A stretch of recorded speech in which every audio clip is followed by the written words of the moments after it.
Genèse 2,17.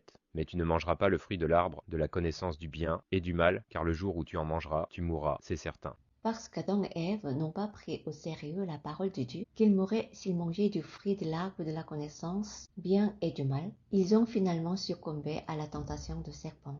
Prier, c'est se remettre entièrement à Dieu. Lorsque nous disons Notre Père qui est aux cieux, par les yeux de l'Esprit, nous pouvons voir le trône de Dieu. Et lorsque nous l'appelons Père, nous reconnaissons son identité, ses attributs et sa nature. Le Créateur, le Souverain, celui qui régit la vie et la mort, celui qui a créé toutes choses, le Tout-Puissant, celui qui connaît tout ce que nous faisons et qui perçoit même nos pensées les plus profondes.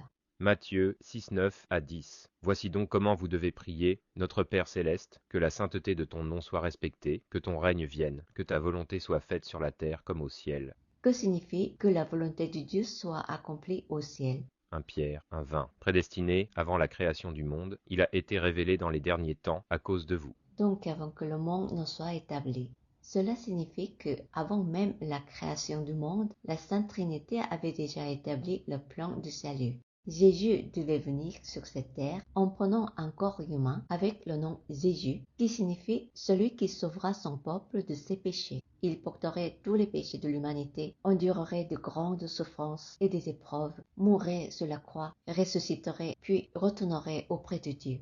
Jean 19, 30. Quand Jésus eut pris le vinaigre, il dit « Tout est accompli ». Puis il baissa la tête et rendit l'esprit. Tout cela avait été planifié et accompli au ciel avant la création. Et dans les derniers temps, cela s'est réalisé sur la terre à travers Jésus. Désormais, il ne reste plus aux êtres humains qu'à suivre le chemin du sang de Jésus que Dieu a accompli pour nous. Aujourd'hui, nous devons accueillir ces paroles de Dieu avec sérieux. Jean 14, 6. Jésus lui dit « C'est moi qui suis le chemin, la vérité et la vie. On ne vient au Père qu'en passant par moi. »